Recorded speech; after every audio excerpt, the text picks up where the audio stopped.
भगवान के सभी प्यारे प्यारे भक्तों को राधे राधे भैया की तरफ से जय श्री राधे, जय श्री श्याम। अब नवरात्रि पर्व चल रहा है। 9 दिन सभी भक्त माता रानी की पूजा विधिवत करते हैं, माता रानी को अपने घर में निमंत्रण देते हैं, बुलाते हैं।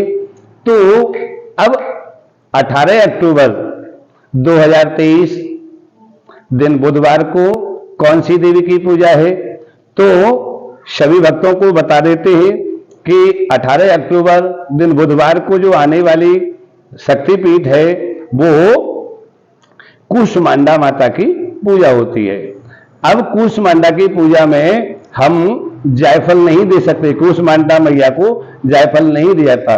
लौंग की 4 जोड़ा देंगे और सुपारी की 4 सुपारी देंगे और उसमें हम एक ऋतु फल, यानी इस समय जिस ऋतु का फल है वो ऋतु फल भी हमें मैया को अर्पित करना है।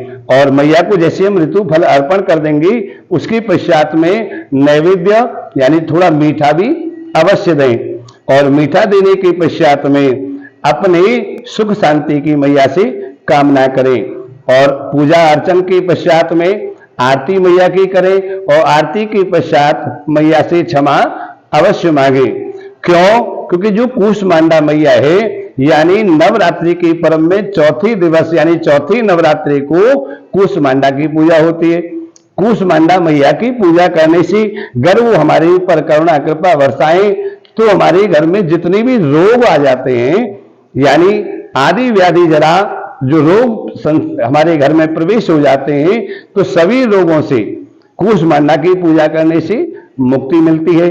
तो इसलिए सभी भक्तों को अपने घर से, सभी संतान से, बेटा बेटी से, परिवारजनों से रोग मुक्ति पाने के लिए कूष्मांडा माता की पूजा अवश्य करें। अब देखा है कि हमने पथवारी मैया का मंदिर होता है, दुर्गे मैया का मंदिर होता है, या शेरावाली मैया का मंदिर होता है, या काली मैया का मंदिर होता है। भक्तों को हमने वहां जाते देखा है। घर से एक अगारी यानी एक अग्नि जलाकर ले जाते हैं, उसे मैया के चरणों में चढ़ा दिया और एक लोटे में जल लेकर जाते हैं। उस जल से हमें माता रानी का स्नान कराना होता है। लेकिन हमने माताओं को, बहनों को, बेटियों को देखा है कि मैया पे आधा जल चढ़ाया और आधा जो पात्र में जल था उसे लेकर परिक्रमा लगाने लगे। यानी मैया के लिए जो हम जल लेके गए हैं उसी जल से हमने माता रानी की परिक्रमा लगाना शुरू कर दिया। यानी माता रानी का जो प्रांगण था, माता रानी का जो घर है उसे हमने अशुद्ध कर दिया। यानी उसमें जो जल हम भगवान के लिए लेके गए, माता रानी के लिए लेके गए, वो जल हमारे पैरों से खुनता हुआ यानी हम परिक्रमा लगा रहे हैं। इसीलिए जल से या दूध से जो परिक्रमा लगाई जाती है उस चीज को जाने अज्ञानता बस हम ये एक बहुत बड़ा अपराध कर डालते हैं। यानी हमें जल से कभी भी परिक्रमा मंदिर की नहीं लगाई जाती। माता रानी को स्नान कराएं, उनका टीका बंधन करें, रोली चंदन उनके ऊपर लगाएं, धूप अगरबत्ती दीप आरती करें, लेकिन उसके पश्चात में जो जल लेकर हम गए उससे केवल माता का स्नान कराएं और जल से परिक्रमा मंदिर की न लगाएं।